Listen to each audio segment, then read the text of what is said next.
Mackenzie Johnston with Cattle News Central, bringing you your December 9th cattle industry headlines, brought to you by Ag Risk Advisors. They provide risk management programs to livestock producers all throughout the West. Whether it is weather or price risk, Ag Risk Advisors is here to help. With market fluctuations, there is nothing more important than setting a price floor for your cattle. So if you would like more information on an LRP, reach out to an advisor today.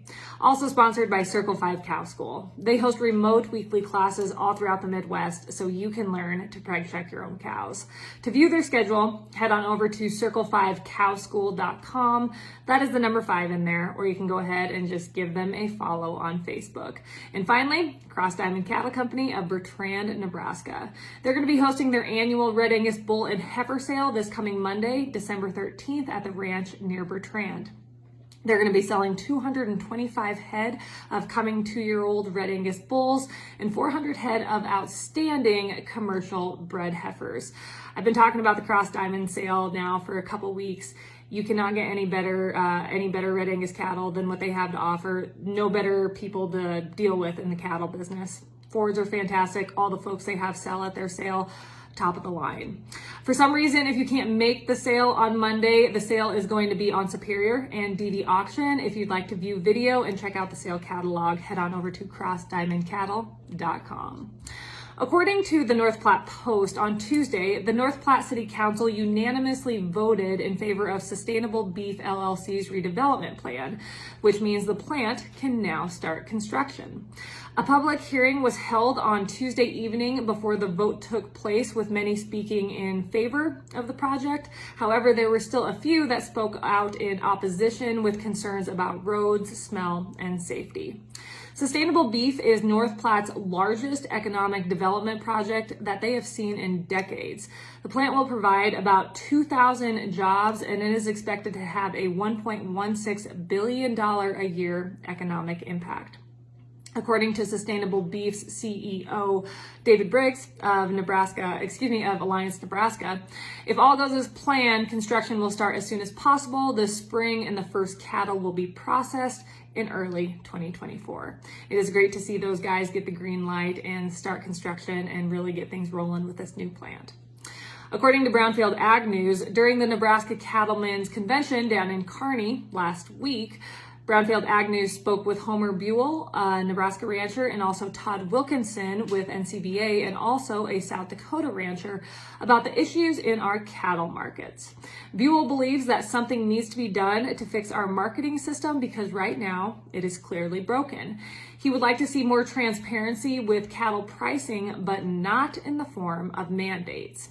If you mandate what each packing plant has to kill on a negotiated basis, then you're basically telling the feedlot guy how he has to sell his cattle, said Buell. Wilkinson spoke about the proposed contract libraries. He feels that it is of great benefit to cattle producers to know what capacity packers have out there in terms of what they have contracted so they can gauge the market better. Wilkinson echoed what Buell said about mandates, saying that he is worried how some of the recently proposed legislation will affect AMAs. And in my opinion, we do need to impact AMAs. We do need to see increased negotiated cash trade. Look at what our fed cattle market has done over the past month. Look at, we've seen clear leverage switch back over to the cattle feeder. You know, like the packer has actually had to compete for cattle. God forbid, they have actually had to get out there and bid on cattle and get after it.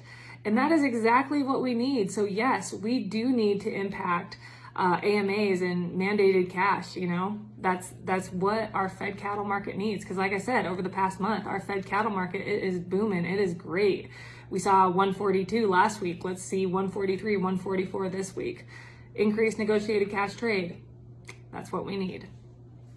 Feedlot Magazine has reported that last week at KLA's convention down in Wichita, so that is Kansas Livestock Association, Randy Block, CattleFax Chief Executive Officer, explained that increasing demand for beef coupled with a tighter cattle supply is helping the industry find a better balance. A result of this equation should be higher prices for cow-calf guys, stocker feeders, and cattle feeders. In 2022, Block expects calf prices to average right around $200 per hundredweight. He expects feeder prices to average $165 to $175 per hundredweight for the year, with a range of somewhere between $155 and $185 per hundredweight. Looking ahead, he feels that the cow-calf segment will see calf prices get back up into the mid-250s per hundredweight over the next 2 to 3 years. When we look ahead at fed cattle prices in 2022, Block forecasts those prices to average somewhere between $138 per hundredweight to $140 per hundredweight.